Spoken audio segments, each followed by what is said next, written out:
Hello பசங்களா. So எல்லாத்துக்கும் classes எப்படி போயிட்டு இருக்கு? ஸோ ஸ்கூல்ல ப்ரிப்பரேஷன்ஸ்க்கான ஒர்க் எல்லாமே பண்ணிட்டு இருப்பாங்க, லெசன்ஸ் எல்லாமே போயிட்டு இருக்கும். ஸோ இங்க நம்ம என்ன பார்த்துட்டு இருக்கோம் அப்படின்னு சொல்லி பாத்தீங்கன்னா ஒரு எஃபெக்டிவ் கிளாஸ் தான் இங்க நம்ம பாக்குறோம். ஸோ எஃபெக்டிவ் கிளாஸ்ல என்ன மேம் சொல்லித்தர போறீங்க அப்படின்னு என்கிட்ட நீங்க ஒரு கொஸ்டின் கேட்டீங்கன்னா இதுல ஒரு டாப் 10 கொஸ்டின்ஸ் கவர் பண்ணா எப்படி இருக்கும், புக் பேக்கை மட்டும் கவர் பண்ணா எப்படி இருக்கும், இந்த மாதிரி விஷயங்களை தான் நான் உங்களுக்கு சொல்ல போறேன். ஓகே, ஆல்ரெடி நம்ம ஒரு கிளாஸ் பார்த்துருக்கோம், அதை நல்லா கோ த்ரோ பண்ணுங்க. புக் பேக் எல்லாத்துக்குமே ரொம்ப சூப்பரா ஆன்சர் எழுதுறது எப்படி, ஷார்ட் அண்ட் ஸ்வீட்டா ஞாபகம் வச்சுக்கிறது எப்படின்னு எல்லாமே நான் சொல்லியிருப்பேன். சோ அதே டேர்மோட அப்படியே நமக்கு இன்னைக்கான கிளாஸ்க்கு போக ஆரம்பிக்கலாமா? சோ ஃபர்ஸ்ட் மறக்காம நீங்க என்ன பண்ணணும், இந்த QR கோட ஸ்கேன் பண்ணி நம்மளுடைய வாட்ஸ்அப் கம்யூனிட்டியில நீங்க ஜாயின் பண்ணிக்கங்க. டெஃபினட்டா இதுக்கான ஹேண்ட் ரிட்டன் நோட்ஸும் உங்களுக்கு கிடைக்கும். ஓகேவா பசங்களா? லெசன்குள்ள போலாமா? என்ன லெசன் மேம் இன்னைக்கு பார்க்க போறோம்? சோ இங்கனக்குள்ள உங்களுக்கு நான் டைட்டிலே அப்டேட் பண்ணிருக்கேன் பாருங்க. So that is electricity. So எலக்ட்ரிசிட்டியோட டாப் 10 கொஸ்டின்ஸ் இன்னைக்கு நான் உங்களுக்கு சொல்ல போறேன். அதை மெயினா புக் பேக்ல இருந்து எடுத்துட்டு வந்திருக்கேன் பசங்களா. ஓகே, லெசன்குள்ள போக ஆரம்பிக்கலாம். சோ ஃபர்ஸ்ட் கொஸ்டின் பாருங்க. How charges are produced by friction? Frictional forceனால எப்படிப்பா ப்ரொடியூஸ் ஆகும்? So first what is a friction? Friction is nothing but இந்த மாதிரி உராய்வல், இதுதான் நம்ம என்னன்னு சொல்றோம், friction அப்படின்னு சொல்றோம். சோ இந்த மாதிரி ரப்பிங் ப்ராசஸ் நம்ம friction அப்படின்னு சொல்றோம். சோ நீங்க ரெண்டு ஆப்ஜெக்ட்ஸ்க்கு இடையில, அது ரெண்டு மெட்டலா இருக்கலாம், இல்லனா ரெண்டு சார்ஜ்டு ஆப்ஜெக்ட்ஸ்க்கு இடையிலயா இருக்கலாம். அந்த ரெண்டு சார்ஜ்டு ஆப்ஜெக்ட்ஸ்க்கு இடையில நம்ம ரப் பண்ணும் போது அந்த இடத்துல எலக்ட்ரான்ஸோட டிரான்ஸ்ஃபர்ஸ் நடக்குது. சோ எலக்ட்ரான் என்ன பண்றாங்க, ஒரு இடத்துல இருந்து இன்னொரு இடத்துக்கு நமக்கு டிரான்ஸ்பர் ஆகுறாங்க. சோ ஒரு இடத்துல இருந்து இன்னொரு இடத்துக்கு டிரான்ஸ்பர் ஆகணும் அப்படின்னா அந்த இடத்துல உங்களுக்கு என்ன நடந்திருக்கணும், ரெண்டு ஆப்ஜெக்ட் ஒன்னோட ஒண்ணு இப்படி ரப் பண்ணி இருந்திருக்கணும். அப்பதான் எலக்ட்ரான்ஸ் டிரான்ஸ்பர் ஆவாங்க. சோ இதுல ரொம்ப முக்கியமான விஷயம், charges are neither created nor destroyed. So ஒரு இடத்துல இருந்து இன்னொரு இடத்துக்கு டிரான்ஸ்பர் தான் ஆகுமே தவிர அது சுத்தமா இல்லாம அழிஞ்சு போகாது. அதையும் நீங்க இங்கனக்குள்ள ஞாபகம் வச்சுக்கலாம் பசங்களா. சோ சார்ஜஸ் ரப்பிங் ப்ராசஸ் மூலியமா ஒரு எலக்ட்ரான்ஸை டிரான்ஸ்பர் பண்ணி அதுல இருந்து எலக்ட்ரிசிட்டியை ப்ரொடியூஸ் பண்ணுது. சோ இப்படிதான் சார்ஜஸ் ஃபிரிக்ஷன் ப்ராசஸ் மூலியமா ப்ரொடியூஸ் ஆகுது அப்படிங்கறத நான் இங்க உங்களுக்கு சொல்லிட்டேன். Next question, what is earthing? எர்த்திங்னா என்ன மேம் அப்படின்னு சொல்லி ஒரு கொஸ்டின் கேட்டீங்கன்னா, எர்த்திங் அப்படிங்கறது ஒரு எலக்ட்ரிக்கல் சர்க்கியூட்டை எப்பவுமே எதோட கனெக்ட் பண்ணணும், கிரவுண்டோட கனெக்ட் பண்ணணும். எப்பவுமே எதோட கனெக்ட் பண்ணணும், கிரவுண்டோட கனெக்ட் பண்ணணும். சோ ஒரு கம்ப்ளீட் எலக்ட்ரிக்கல் சர்க்கியூட்டை கொண்டு போய் எதோட கனெக்ட் பண்ணணும், கிரவுண்ட். எதுக்காக கனெக்ட் பண்ணணும், எக்ஸஸ் அமௌண்ட் ஆஃப் சார்ஜஸ் இருந்ததுன்னா, எக்ஸஸ் அமௌண்ட் ஆஃப் கரண்ட் இருந்ததுன்னா அதை டிரான்ஸ்பர் பண்றதுக்காக. அப்பதானே நம்ம டிவைஸ் சேஃபா இருக்கும். சோ அதுதான் எர்த்திங் அப்படிங்கறத நான் சொல்லிடுறேன். நெக்ஸ்ட் கொஸ்டின் போலாமா? What is electric circuit? Electric சர்க்கியூட்ங்கிறது இது நம்ம டெஃபினிஷன். சோ எலக்ட்ரிக் சர்க்கியூட் அப்படிங்கறது என்ன அப்படின்னு பாத்தீங்கன்னா, இங்க நான் உங்களுக்கு ஹைலைட் பண்றேன். சோ ஒன் டெர்மினல்ல இருந்து அனதர் டெர்மினலுக்கு, சோ ஒன் டெர்மினல்ல இருந்து அனதர் டெர்மினலுக்கு எனக்கு கரண்ட் டிரான்ஸ்பர் ஆகும். சோ ஒன் டெர்மினல்ல இருந்து அனதர் டெர்மினலுக்கு கரண்ட் டிரான்ஸ்பர் ஆகுது, கரண்ட் ஃப்ளோ நடக்குது அப்படின்னா அதை தான் நான் என்னன்னு சொல்லி டினோட் பண்றேன் அப்படின்னு சொல்லி பாத்தீங்கன்னா, that is denoted as a electrical circuit.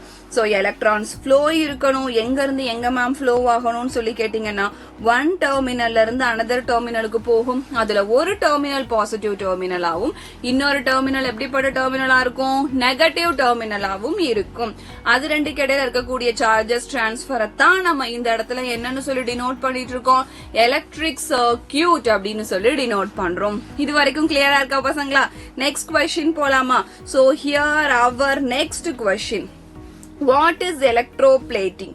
Electroplating அப்படிங்கறது என்ன?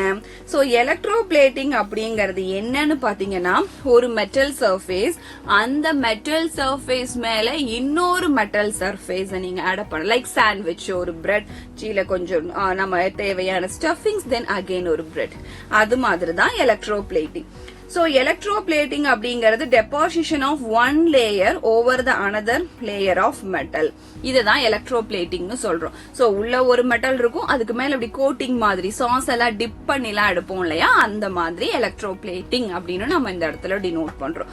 ஒரு பிளேட் மேல ஒரு மெட்டல் மேல இன்னொரு மெட்டலை டெபாசிட் பண்றதை தான் நம்ம electroplatingனு சொல்லி டினோட் பண்றோம். Okay, next question. Give some uses of electroplating. எலக்ட்ரோபிளேட்டிங்கோட யூசஸ் ஆவது கொஞ்சம் சொல்லுங்க, ஏன்னா அப்படியே நம்ம விட்டுற முடியாது. எலக்ட்ரோபிளேட்டிங்கோட யூசஸ் சொல்லுங்க அப்படின்னு சொல்லி கேட்டீங்கன்னா, எதுக்காக மேம் எலக்ட்ரோபிளேட் பண்ணணும்? ஆல்ரெடி எனக்கு இந்த இடத்துல ஒரு மெட்டல் இருக்கு, அந்த மெட்டலே கரண்ட்டை கண்டக்ட் பண்ணும், இதுல நான் வேற எதுக்கு தனியா எலக்ட்ரோபிளேட் பண்ணணும் அப்படின்னு ஒரு கொஸ்டின் வரும் இல்லையா? சோ அதுக்கான ஆன்சர் என்னன்னு பாருங்க. So the first point, electroplating பண்றது ஸ்கிராச்சஸ்ல இருந்து ரெசிஸ்ட் பண்ணும். சோ ஃபர்ஸ்ட் பாயிண்ட் ஈஸியா எழுதிக்கலாம். ஓகேங்களா? சோ எதுல இருந்து ரெசிஸ்ட் பண்ணும் அப்படின்னு சொல்லி பாருங்க. It resist from the scratches. So ஸ்கிராச்சஸ்ல இருந்து ரெசிஸ்ட் பண்ணும். அதுக்கு அடுத்து என்ன பண்ணும் அப்படின்னு சொல்லி பாத்தீங்கன்னா, ஈஸியா எனக்கு கரோட் ஆகாது. அதாவது ஷைனிங் பார்ட்டிகளா இருந்ததுன்னா கரோஷன் அப்படிங்கறது கொஞ்சம் கம்மியா இருக்கும். இப்ப குரோமியம்லாம் எடுத்துட்டீங்கன்னா அது நல்ல ஷைனிங் அப்பியரன்ஸ் கொடுக்கும். சோ அதனால அது ஈஸியாலாம் கரோட் ஆயிடாது. அதுக்கு அடுத்து தேர்ட் ஒன், நீங்க இந்த இடத்துல ஆட்டோமொபைல்ஸ்ல அதிக அளவு ஸ்ட்ரென்த் கொடுக்கறதுக்காக நம்ம இந்த இடத்துல எலக்ட்ரோபிளேட்டிங் பண்றோம். சோ இங்கனக்குள்ள நீங்க அயன் பிளேட்டிங்லாம் பண்ணீங்கன்னா அது நல்லா உங்களுக்கு வந்து ஸ்ட்ரென்த் கொடுக்கும். அதுக்கப்புறம் வந்துட்டு ஜிங்கை எடுத்து நீங்க சப்போஸ் டெபாசிட் பண்றீங்கன்னா பாருங்க, ஒவ்வொன்னும் எதை பண்ணணும் நான் சொல்றேன். உங்களுக்கு ரஸ்டிங் ப்ராசஸ வந்து, இந்த ரஸ்டிங் ஃபார்மேஷனை வந்து இது ஸ்லோ பண்ணும் ஆர் டிலே பண்ணும். ஓகேங்களா? என்ன மெட்டல் எனக்கு டிலே பண்ணும்? சோ ஜிங்க் வந்து உங்களுக்கு ரஸ்டிங் அதிக அளவு வரவிடாம தடுக்கும்.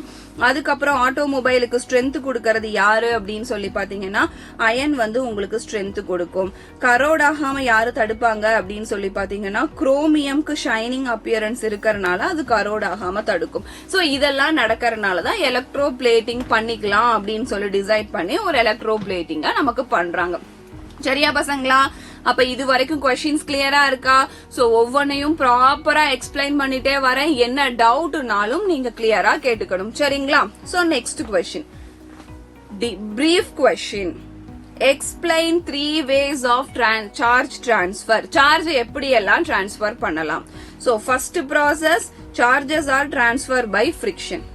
Second process, charges are transfer by conduction. Third process, charges are transferred by induction. இப்படி 3 ப்ராசஸ் மூலியமா உங்களால சார்ஜஸ் டிரான்ஸ்பர் பண்ண முடியும். ஓகே, அப்ப இந்த 3 ப்ராசஸை எக்ஸ்பிளைன் பண்ணுங்க அப்படின்னு என்கிட்ட கொஸ்டின் கேட்டீங்கன்னா, இந்த 3 ப்ராசஸை இப்ப நான் உங்களுக்கு எக்ஸ்பிளைன் பண்ண போறேன். So first process is charges transfer by friction. So frictionல நீங்க கான்செப்ட் இங்கனக்குள்ள சொல்லணும் அப்படின்னா, first you have to take ஒரு இந்த இடத்துல நீங்க என்ன பண்ணலாம்னா, ஒரு uncharged பாடியை இங்கனக்குள்ள சார்ஜிங் பண்ண முடியும். So charging an uncharged body. Okay, charging a uncharged body by which process அப்படின்னு சொல்லி கேட்டீங்கன்னா, by rubbing process. So rubbing process மூலியமா ஒரு uncharged பாடியை இங்க உங்களால சார்ஜ் பண்ணி எடுத்துக்க முடியும். எக்ஸாம்பிள் சொல்லலாம்.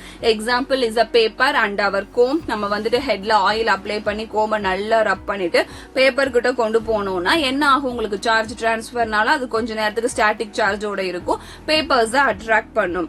So friction is a rubbing process to transfer an electron from one part to another one அப்படிங்கறத சொல்லிடுறேன். So second one என்னன்னு பாருங்க, transfer by conduction. So conduction process மூலியமா transfer பண்றது. So conduction process மூலியமா transfer பண்றதுக்கு நீங்க என்ன பண்ணணும்? ஆப்ஜெக்ட நீங்க எடுத்துக்கணும். So அந்த ஆப்ஜெக்ட நீங்க தள்ளி வச்சுட்டா போதுமா? நோ, நீங்க என்ன பண்ணணும்? அந்த ஆப்ஜெக்ட நீங்க பக்கத்துல கொண்டு வரணும். So ஆப்ஜெக்ட நீங்க கான்டாக்டுக்குள்ள கொண்டு வரும்போது அந்த இடத்துல உங்களுக்கு சார்ஜஸ் டிரான்ஸ்பர் ஆகும். சோ இதுல இருந்து உங்களுக்கு ஒரு அன்சார்ஜ்டு பாடி ஆட்டோமேட்டடா என்னவா மாறிடும்? ஒரு சார்ஜ்டு பாடியா நமக்கு இந்த இடத்துல மாறிடும். சோ அதுல இன்னொன்னும் நம்மளால பண்ண முடியும், சார்ஜஸ் பை கண்டக்ஷன் ப்ராசஸ். ஒரு கம்ப்ளீட்டா எனக்கு பாசிட்டிவ் சார்ஜ் தான் வேணும் அப்படின்னா ஒரு நெகட்டிவ் சார்ஜ் ஆப்ஜெக்ட நான் எடுத்துக்கிறேன். பாருங்க இந்த இடத்துல எப்படி பண்றேன்னு. சோ இது ஃபுல்லா எனக்கு full of charges. So charges positive இருக்காங்க, நெகட்டிவ் இருக்காங்க, நிறைய இருக்காங்க.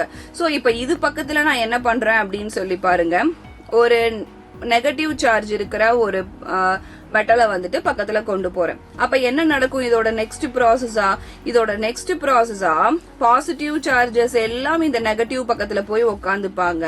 நெகட்டிவ் சார்ஜஸ் எல்லாம் ரிஃப்ளெக்ஷன் ப்ராசஸ்னால தள்ளி நின்னுப்பாங்க. இந்த மாதிரி தள்ளி நின்னுட்டாங்க.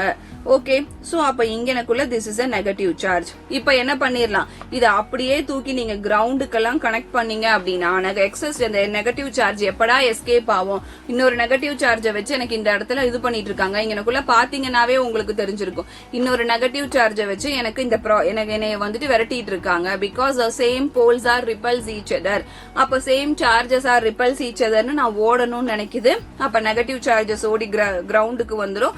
அப்ப அந்த சிஸ்டம்ல ஃபைனலா என்ன சார்ஜ் மட்டும் தான் உங்களுக்கு இருந்திருக்கும், கம்ப்ளீட்லி பாசிட்டிவ் சார்ஜ். அந்த சிஸ்டம்ல ஃபைனலா கம்ப்ளீட்லி பாசிட்டிவ் சார்ஜ் மட்டும் தான் இருந்திருக்கும். சோ அந்த மாதிரி தான் இந்த சிஸ்டம் உங்களுக்கு ஒர்க் ஆயிருந்திருக்கும். சரிங்களா? சோ ஒரு அன்சார்ஜ்டு பாடியை சார்ஜ்டு பாடியாவும் மாத்தலாம். அதே மாதிரி தேவைப்பட்ட பாசிட்டிவ் சார்ஜ் அண்ட் நெகட்டிவ் சார்ஜஸையும் நம்ம கொண்டு வரலாம். சோ நெக்ஸ்ட் ஒன் பாத்தீங்க அப்படின்னா transfer by induction process. So பக்கத்துல நம்ம ஒரு அன்சார்ஜ்டு பாடிக்கு பக்கத்துல ஒரு சார்ஜ்டு பாடியை கொண்டு போய் இன்டியூஸ் பண்றோம். சோ இன்டியூஸ் பண்ணி இதுல இருந்து நம்ம என்ன பண்ண வைக்கிறோம் அப்படின்னு சொல்லி பாத்தீங்கன்னா நம்ம என்ன பண்றோம் இன்டியூஸ் பண்ணி. சோ ஃபர்ஸ்ட் பாயிண்ட் பாருங்க, இந்த இடத்துல this is also the process of charging an uncharged body. So charging an uncharged body. இது பக்கத்துலயும் நீங்க என்ன பண்ணலாம், ஒரு இது without touching, that is very important. without touching, just பக்கத்துல ஒட்டி கொண்டு போ, without touching, அந்த ஆப்ஜெக்ட டச்சே பண்ணாம இன்டியூஸ்டு ப்ராசஸ் மூலியமா நீங்க கொண்டு வர முடியும். அப்ப இது ஒரு சார்ஜ்டு செட்டப். இந்த சார்ஜ்டு பாடியில பாத்தீங்கன்னா இங்க பாசிட்டிவ் சார்ஜஸ் பக்கத்துல கொண்டு போறேன், நெகட்டிவ் சார்ஜஸ் அட்ராக்ட் ஆகுறாங்க, பாசிட்டிவ் சார்ஜஸ் உங்களுக்கு ரிப்பல் ஆகுறாங்க. இது அப்படியே நீங்க கிரவுண்டிங் பண்ணீங்கன்னா பாசிட்டிவ் சார்ஜஸ் எல்லாம் கீழே வந்துருவாங்க. அப்ப இது கம்ப்ளீட்லி நெகட்டிவ் சார்ஜ்டு பாடியா நமக்கு மாறி இருக்கும். இதுதான் நம்மளுடைய ப்ராசஸ். அப்ப இந்த 3 ப்ராசஸும் கிளியரா இருக்கா பசங்களா? சோ இது மெயின் டேர்ம் மட்டும் நீங்க ஞாபகம் வச்சுக்கோங்க. அப்பதான் கண்டக்ஷனுக்கும் உங்களுக்கு இண்டக்ஷனுக்கும் எந்த விதமான கன்ஃபியூஷன்ஸும் இருக்காது, கிளியரா இருக்க முடியும். சோ நெக்ஸ்ட் கொஸ்டின் போலாமா? Next question, what is electroscope? ரொம்ப முக்கியமான கொஸ்டின். எலக்ட்ரோஸ்கோப் அப்படிங்கிறது that is a presence of, to detect the presence of electric charge on a body. அந்த ஆப்ஜெக்ட்ல எலக்ட்ரிக் சார்ஜ் இருக்கா இல்லையா, டிராவல் ஆகுமா இல்லையா, அதுல எலக்ட்ரிக் சார்ஜ் பிரசன்ட் ஆயிருக்கா இல்லையா அப்படிங்கறத டிடெக்ட் பண்றதுக்கு நம்ம எலக்ட்ரோஸ்கோப் யூஸ் பண்ணுவோம். 2 kind of electroscope இருக்கு. The first one is a pith ball electroscope, second one is a gold leaf electroscope.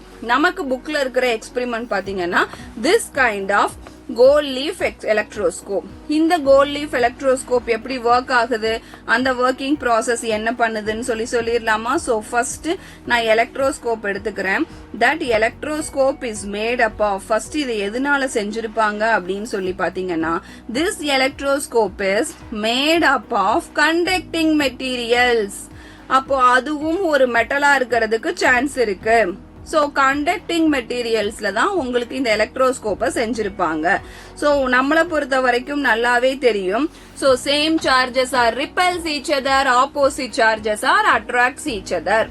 Okay, இப்போ நான் என்ன பண்றேன் அப்படின்னு சொல்லி பாத்தீங்கன்னா இந்த இடத்துல கோல்ட் லீஃப் எக்ஸ்பெரிமெண்ட்டை எடுத்து உங்களுக்கு நான் எக்ஸ்பிளைன் பண்ண போறேன். சோ அப்ப கோல்ட் லீஃப் எக்ஸ்பெரிமெண்ட்ல நம்ம என்ன பண்ணிரலாம், ஃபர்ஸ்ட் இதோட பிரின்சிபல் நம்ம எழுதிரலாம். இதோட பிரின்சிபல் என்ன அப்படின்னா இப்ப நான் சொன்னது, தட் இஸ் சேம் சார்ஜஸ் இருப்பாங்க, அந்த same charges are repel each other. Then opposite charges இருப்பாங்க, அந்த opposite charges are attract each other அப்படிங்கறத இங்கனக்குள்ள நம்ம அலைன் பண்ணிட்டோம். ஓகே, இப்போ இங்க என்ன பண்ணிருக்காங்க, சோ ஒரு மூவ்மெண்ட் ஆஃப் சார்ஜஸ், இந்த மூவ்மெண்ட் ஆஃப் த எலக்ட்ரோஸ்கோப் வச்சு செக் பண்ண போறோம். நம்ம இங்கனக்குள்ள நம்ம என்ன பண்றோம்னா ஒரு பாசிட்டிவ் சார்ஜ் நாப்ஸை யூஸ் பண்றோம். சோ இங்கனக்குள்ள 2 பக்கமும் எலக்ட்ரான்ஸ் எனக்கு டிரான்ஸ்பர் ஆகி 2 பக்கமும் நெகட்டிவ் சார்ஜஸ் இருந்ததுன்னா the opposite charges are repels each otherங்கிற கண்டிஷன் படி இது ரெண்டும் உங்களுக்கு ஓபன் அப் ஆகும் because of the repulsive condition. So suppose இதுல நான் வந்துட்டு பாசிட்டிவ் சார்ஜஸ் அனுப்புறேன் அப்படின்னா இது ரெண்டும் திரும்பவும் என்ன ஆகும், உங்களுக்கு the same same charges are repels each other அப்படிங்கிறது படி ரிப்பல்ஸ் ஆகும். சோ ஃபர்ஸ்ட் நம்ம என்ன பண்றோம், நெகட்டிவ்லி சார்ஜ்டு ஆப்ஜெக்ட நான் பக்கத்துல கொண்டு போறேன். அப்ப எலக்ட்ரான்ஸ் எனக்கு ஃப்ரீயா மூவ் ஆயிட்டு இருக்கு.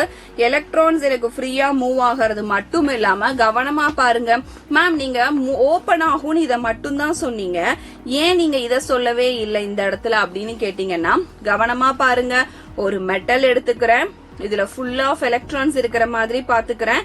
அதை இங்கனக்குள்ள கொண்டு போகும்போது அந்த மெட்டல் எந்த சார்ஜஸ் அட்ராக்ட் பண்ணும், பாசிட்டிவ் சார்ஜஸ் அட்ராக்ட் பண்ணும். அந்த பாசிட்டிவ் சார்ஜஸ் எனக்கு இந்த இடத்துல வந்ததும் பேலன்ஸ் இருக்கக்கூடியது நெகட்டிவ் சார்ஜஸ் மட்டும்தான். அவங்க இந்த லீஃப்லயும் பிரசன்ட் ஆயிருப்பாங்க. இப்போ நான் சொன்ன அந்த ஓல்டு பாயிண்ட் பாருங்க, same charges are repels each other. அப்ப க்ளோஸ் ஆயிருக்கிற அந்த கோல்டு லீஃப் எனக்கு இப்படி ஓபன் ஆகும். ஓகேங்களா? அடுத்து பாசிட்டிவ் சார்ஜ் நான் எனக்குள்ள பக்கத்துல கொண்டு போறேன். அப்ப நெகட்டிவ் சார்ஜஸ் எல்லாத்தையுமே எனக்கு இதை அட்ராக்ட் பண்ணிருக்கும். அப்ப உள்ளுக்குள்ள வெறும் பாசிட்டிவ் சார்ஜஸ் மட்டும் தான் இருக்காங்க. இந்த நாபு தான் நெகட்டிவ் சார்ஜஸா மாறிடுச்சு. உள்ளுக்குள்ள பாசிட்டிவ் சார்ஜஸ் மட்டும் தான் இருக்காங்கன்னா ரெண்டு லீஃப்லயும் பாசிட்டிவ் சார்ஜஸ்னா தே ரிப்பல் ஈச் அதர். அப்போ இந்த இடத்துல அது என்ன பண்ணும், திரும்பவும் ரிப்பல்ஷன் அப்படின்னு சொல்லி ஓபன் ஆகும். சோ இதுதான் உங்களுடைய ப்ராசஸ். இந்த லீஃப் ஸ்ப்ரெட் ஆகிறத வச்சுதான் நம்ம இந்த இடத்துல கான்செப்டே பேசுறோம். சரியா பசங்களா?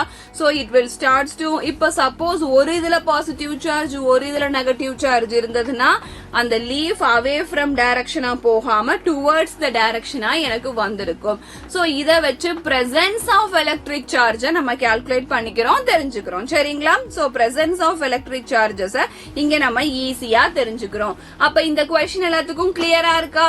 சோ இந்த क्वेश्चन பாருங்க, எலக்ட்ரோஸ்கோப் எப்படி ஒர்க் ஆகுதுங்கிற எக்ஸ்பிளனேஷன் உங்களுக்கு நான் இந்த இடத்துல சொல்லிருக்கேன், பிரின்சிபல் சொல்லிருக்கேன், ரொம்ப இம்பார்ட்டன்டான பாயிண்ட் சொல்லிருக்கேன். நோட்ஸ் எடுத்து வச்சுக்கணும். கம்பல்சரி இந்த क्वेश्चन எக்ஸாம்ல வந்ததுன்னா எழுதிடணும். சரிங்களா? நெக்ஸ்ட் क्वेश्चन போலாமா?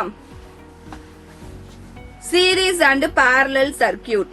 சீரீஸ்னா என்ன, parallelனா என்ன, இதுதான் எனக்கான question. Series and parallel circuit. Series அப்படின்னா கண்டினியூஸா மூவ் ஆயிட்டே இருக்கும். இடையில ஒரு பிரேக் விழுந்தாலும் அது அவ்வளவுதான் மூவ் ஆகாது. எக்ஸாம்பிள், நம்ம டிராவல் பண்ற பிரிட்ஜ், அந்த இடத்துல பாலத்துல ஏறி போயிட்டு இருக்கேன், ஒரு இடத்துல திடீர்னு ஏதோ ஒரு ஸ்டக்கோ டிராபிக்கோ ஆயிடுச்சு, இல்ல பாலம் லைட்டா நடுவுல ஓட்ட விட்டுருச்சு அப்படின்னா நம்ம அதை கிராஸ் பண்ணி போக மாட்டோம். வேற வழி இல்ல, அங்கேயே ஸ்டாப் பண்ணி ரிவர்ஸ் வர வேண்டியதுதான். சோ சீரீஸ் அப்படின்னா ஃபர்ஸ்ட் இங்கனக்குள்ள எழுதி இருக்கிற பாயிண்ட்ஸ் நீங்க கிளியரா தெரிஞ்சுக்கணும்.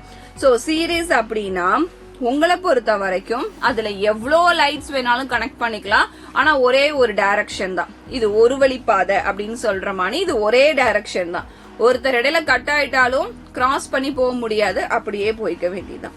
தென் ஒரு எண்ட்ல இருந்து இன்னொரு எண்டுக்கு போற வரைக்கும் எங்கேயுமே ஸ்டாப் ஆக முடியாது, ஒரே பாத்துல தான் போய் ஆகணும். சோ இது எண்டு டு எண்டு கனெக்ஷன் மாதிரி நிறைய வழி இருக்குல்ல, இல்ல ஒரே வழிதான். அண்ட் சீரீஸ் கனெக்ஷன்ல பொட்டன்ஷியல் உங்களுக்கு டிஃபரெண்டா இருக்கும். அப்ப கான்ஸ்டன்டா யார் இருக்கும்னு சொல்லி கேட்டீங்கன்னா, எனக்கு இந்த சர்க்கியூட்ல கரண்ட் வந்து எப்பவுமே கான்ஸ்டன்டா இருக்கும். சீரீஸ்ல கரண்ட் கான்ஸ்டன்டா இருக்கும், parallelல பொட்டன்ஷியல் கான்ஸ்டன்டா இருக்கும். இந்த மெயின் டிஃபரன்ஸ் உங்களுக்கு 12th பெரிய ரோல் பிளே பண்ண போது பசங்களா, மறந்துடாதீங்க. ஓகே, சோ இப்ப parallel circuit. So parallel circuit அப்படின்னு சொல்லி நம்ம இங்கனக்குள்ள எழுதிக்கிறதுக்கு முன்னாடி இந்த சீரீஸ்க்கு ஒரு டயக்ராம் போட்டா இன்னும் கொஞ்சம் அட்ராக்டிவா இருக்கும் இல்லையா?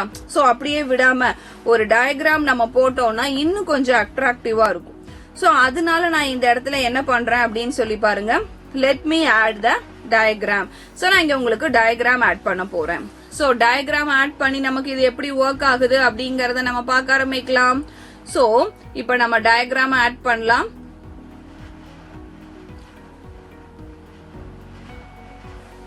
சோ டயக்ராம நான் இங்கனக்குள்ள ஆட் பண்றேன். எப்படி ஆட் பண்றேன் அப்படின்னு சொல்லி பாருங்க.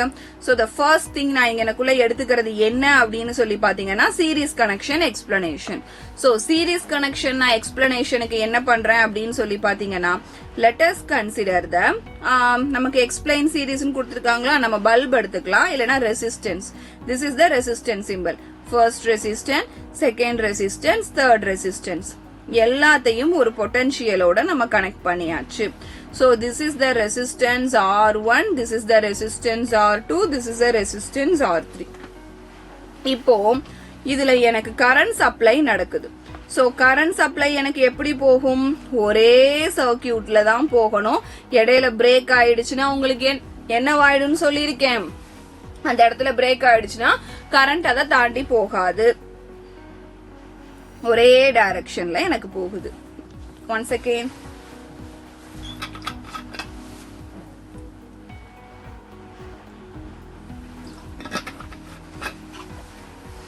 ஓகே, கண்டினியூ பண்ணலாமா பசங்களா? சோ கரண்ட் எனக்கு இப்படியே போயிட்டு இந்த எட்ஜை ரீச் பண்ணிரும். சோ கரண்ட் கான்ஸ்டன்ட், பொட்டன்ஷியல் எப்படி இருக்கும், variable V1 V2 V3. Okay, so நம்ம நெக்ஸ்ட் இதுக்கு போலாம். சோ என்னுடைய நெக்ஸ்ட் ஒன் என்னன்னு பாருங்க, parallel circuit. parallel circuit நான் டயக்ராம் போட்டாவே உங்களுக்கான அதோட கிளியரன்ஸ் கிடைச்சிரும். ஃபர்ஸ்ட் ரெசிஸ்டன்ஸ், செகண்ட் ரெசிஸ்டன்ஸ், இந்த பக்கம் இந்த பக்கம். இது ரெசிஸ்டன்ஸ் R1, இது ரெசிஸ்டன்ஸ் R2. இப்ப நான் என்ன பண்றேன், R1 உடைச்சு விடுறேன். அப்ப நீங்க இது வழியா போயிடுவீங்களா? ஓகே, R2 நான் பிரேக் பண்ணி விடுறேன். அப்ப இது வழியா போயிடுவீங்களா? சோ ஆக மொத்தம் என்ன பண்ணிருவீங்க, எப்படியாவது நீங்க உள்ள மூவ் பண்ணிருவீங்க. சோ இதுதான் கான்செப்ட். அப்ப R1 வழியா நம்ம எப்படி டிராவல் பண்ணி போயிடலாம், R2 வழியா இப்படி டிராவல் பண்ணி போயிடலாம். சோ இந்த இடத்துல உங்களுக்கு கரண்ட் வேரியபிளா இருக்கும். இங்க இருந்து வர்ற ஐங்கிற கரண்ட் இங்க வரும்போது I1, இங்க வரும்போது I2. சோ இதுல முக்கியமான பாயிண்ட்ஸ் எல்லாமே நம்ம இங்கனக்குள்ள பாத்தரலாம். சோ ஃபர்ஸ்ட் parallel கனெக்ஷனை பொறுத்த வரைக்கும் உங்களுக்கு நிறைய பாத் இருக்குங்கறத சொல்லிட்டோம். சோ ஒரு எண்ட்ல இருந்து இன்னொரு எண்டுக்கு போறதுக்கு நிறைய வழி இருக்கு. அண்ட் இங்கனக்குள்ள உங்களுக்கு வோல்டேஜ் கான்ஸ்டன்டா இருக்கும். கரண்ட் எப்படி இருக்கும் நான் ஹைலைட் பண்ணிருக்கேன், கரண்ட் எனக்கு வேரியபிளா இருக்கும். சோ இதுதான் நம்மளுடைய ப்ராசஸ். சோ வோல்டேஜ் உங்களுக்கு கான்ஸ்டன்டா இருக்கும், கரண்ட் எப்படி இருக்கும் நம்ம சொல்லிட்டோம், கரண்ட் எனக்கு இங்கனக்குள்ள வேரியபிளா இருக்கும். சோ அப்ப கரண்ட் வேரியபிளா இருக்கும் போது we can calculate the total current. அந்த டோட்டல் கரண்டோட formula I is equal to I1 plus I2 plus I3 அப்படிங்கறத நம்ம ஹைலைட் பண்ணி சொல்லிடுறோம். அவ்வளவுதான் கண்ணா, சிம்பிளா முடிச்சாச்சு. சோ அப்ப எனக்கு சீரீஸ்க்கு எப்படி மேம் சொல்லுவீங்க அப்படின்னு ஒரு क्वेश्चन கேட்டீங்கன்னா, இந்த இடத்துல நான் சீரீஸ்க்கு எப்படி சொல்லுவேன்னு சொல்லிடுறேன். V is equal to potential V1 plus V2 plus V3 அப்படிங்கறத நம்ம பினிஷ் பண்ணிட்டோம். வேற எதுவுமே இல்ல, சிம்பிளா முடிச்சாச்சு. அப்ப நெக்ஸ்ட் क्वेश्चन போலாமா? இந்த இடத்துல சீரிஸ் பேரலல்கான கிளியரன்ஸ் இருக்கா? அப்ப நெக்ஸ்ட் क्वेश्चन போலாமா? சோ எக்ஸ்பிளைன் இந்த சீரிஸ் பேரலல் டயக்ராம நான் உங்களுக்கு போட்டு சொல்லியாச்சு. இந்த ரெண்டு ஈக்குவேஷன்ஸையும் நான் என்ன பண்ணிட்டேன், பக்காவா உங்களுக்கு டயக்ராம் அலைன்மெண்ட்ல கொண்டு வந்தாச்சு. ஹவு லைட்னிங் டேக்ஸ் பிளேஸ், எப்படி லைட்னிங் எனக்கு வருது, அந்த லைட்னிங்ல இருந்து நான் எப்படி, அந்த லைட்னிங் எப்படி எனக்கு எர்த் அட்ராக்ட் பண்ணுது, இல்லனா அந்த லைட்னிங்ல இருந்து எனக்கு எப்படி அந்த லைட்னிங் கிரியேட் ஆகுது, இந்த மாதிரி நம்ம நிறைய क्वेश्चंस இருக்கும். அந்த क्वेश्चंसக்கு நான் ஒவ்வொன்றுக்கா ஆன்சர் பண்ண போறேன். சோ ஃபர்ஸ்ட் லைட்னிங் எப்படி ப்ரொடியூஸ் ஆகுது அப்படின்னு சொல்லி பாத்தீங்கன்னா, lightning is nothing but this is a cloud to cloud or cloud to ground இருக்கக்கூடிய டிஸ்சார்ஜ் ஆஃப் எலக்ட்ரிசிட்டி. சோ எலக்ட்ரிசிட்டியோட discharge. So this is a discharge of electricity from கரண்டோட discharge. ஓகேங்களா, electricity from the cloud to cloud, அப்படி இல்லைன்னா எதுல சொல்லிக்கலாம், cloud to ground அப்படின்னு சொல்லிக்கலாம். ஓகே, சோ தண்டர் ஸ்ட்ராம் அப்போ என்ன நடக்கும் அப்படின்னு சொல்லி பாத்தீங்கன்னா, when thunderstorm ஏர் என்ன பண்ணும், அப்வர்ட்ஸ்ல குயிக்கா மூவ் ஆகும். சோ ஏர் என்ன பண்ணும், அப்வர்ட்ஸ்ல உங்களுக்கு குயிக்கா மூவ் ஆகும், குயிக்லி ரேபிடா மூவ் ஆகும். சோ அப்போ ரேபிடா மூவ் ஆகும் போது என்ன பண்ணும்னா, it will carry some crystals. So some ice கிறிஸ்டல்ஸையும் சேர்த்து உங்களுக்கு அப்வர்ட்ல எடுத்துட்டு போகும். சோ ஐஸ் கிறிஸ்டல்ஸையும் எனக்கு அப்வர்ட்ல போகுது. அட் த சேம் டைம் மழை வருது இல்லையா, at the same time small water drops என்ன பண்ணும் அப்படின்னு சொல்லி பாத்தீங்கன்னா, it will come downwards. so small water drop எனக்கு downwardsல வரும். so இந்த ஐஸ் கிறிஸ்டல்ஸ் பாத்தீங்கன்னா என்ன கைண்ட் ஆஃப் சார்ஜஸ் அப்படின்னா, எனக்கு பாசிட்டிவ் சார்ஜஸ். இந்த வாட்டர் டிராப்ஸ் என்ன கைண்ட் ஆஃப் சார்ஜஸ் அப்படின்னு பாத்தீங்கன்னா, they were negative charges. so ஒரு சார்ஜ் எனக்கு அப்வர்ட் டைரக்ஷன்லயும் ஒரு சார்ஜ் எனக்கு டவுன்வர்ட்ஸ் டைரக்ஷன்ஸ்லயும் மூவ் ஆகும்போது, upper part of the cloud எனக்கு பாசிட்டிவ் சார்ஜஸ்னாலையும், downward part of the cloud, where is the cloud, இங்கனக்குள்ளதான் எனக்கு cloud இருக்கு. So upper part of the cloud எனக்கு வந்து positive chargesனாலையும் because of the ice crystals, downwards of the cloud because of ice drops எனக்கு negative chargesனாலையும் இந்த இடத்துல fill ஆயிருக்கும். அப்ப டயக்ராம்ல இருந்த இந்த கான்செப்ட் உங்களுக்கு இன்னும் நல்லா கிளியரா தெரிஞ்சிருந்திருக்கும் இல்லைங்களா? சோ அப்ப இந்த மாதிரி fill ஆகும்போது இந்த நெகட்டிவ் சார்ஜஸ் இந்த பாசிட்டிவ் சார்ஜஸோட அட்ராக்ஷன் ப்ராசஸ்ல தான் உங்களுக்கு லைட்னிங் அப்படிங்கிற எலக்ட்ரிசிட்டி ப்ரொடக்ஷன்ஸ் நடக்குது. சோ அந்த எலக்ட்ரிசிட்டி சம்டைம்ஸ் இங்க மாதிரி ஹைட்டான பில்டிங்ல இருக்கக்கூடிய நெகட்டிவ் சார்ஜஸ்னால அட்ராக்ட் ஆகி அக்யூமுலேட் ஆகி கூட உங்களுக்கு லைட்னிங் டிஸ்சார்ஜ் கிளவுட் டு கிரவுண்டுக்கு நடக்கிறதுக்கு சான்சஸ் இருக்கு. சோ இப்படிதான் லைட்னிங் டிஸ்சார்ஜ் நடக்குது.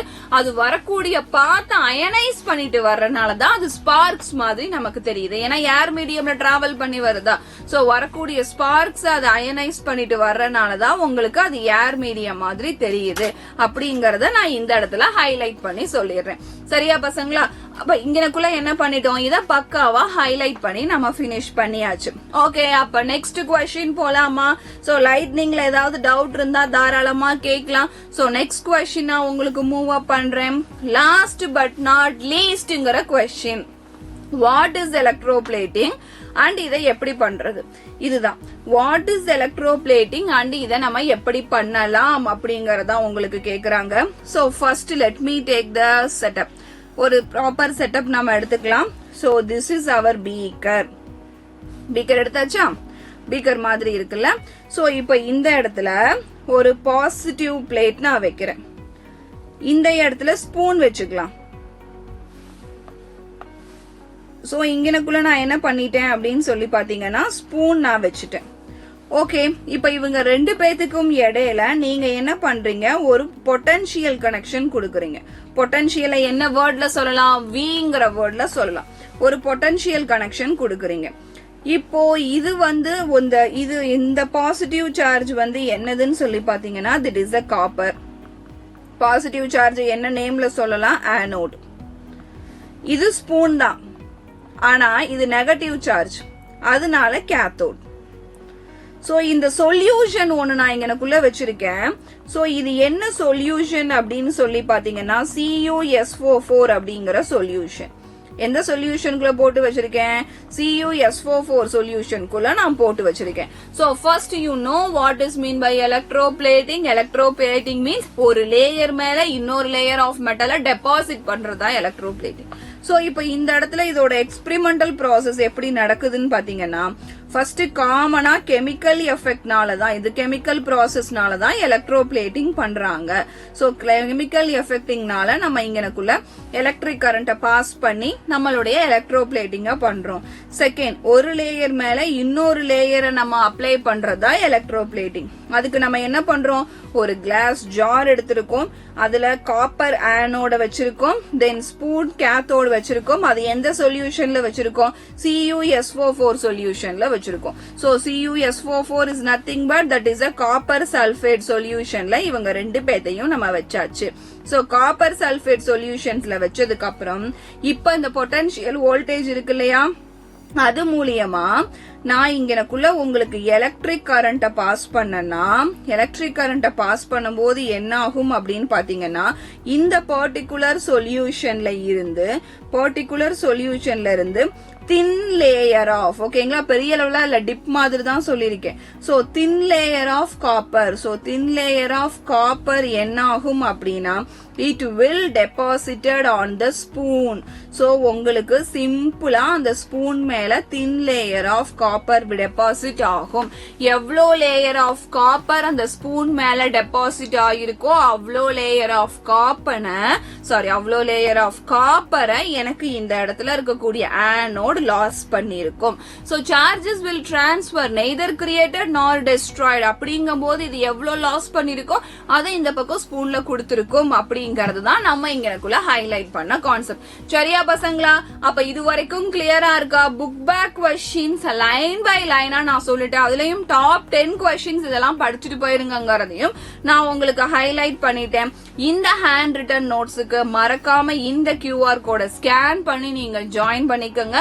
அண்ட் ரொம்ப ரொம்ப இம்பார்ட்டன்டான விஷயம், கான்செப்டை புரிஞ்சு படிங்க. That is very very important. சரிங்களா? And thank you so much for the wonderful session பசங்களா. என்ன டவுட்னாலும் எனக்குள்ள கமெண்ட் பாக்ஸ்ல கமெண்ட் பண்ணு. கான்செப்ட்ஸ் கிளியரன்ஸ் உனக்கு என்ன வேணும், என்ன லெசன்ஸ் வேணும்னாலும் கமெண்ட் பாக்ஸ்ல கமெண்ட் பண்ணு. உன் ஃப்ரெண்ட்ஸுக்கும் மறக்காம ஷேர் பண்ணுங்க. Thank you so much for the wonderful session.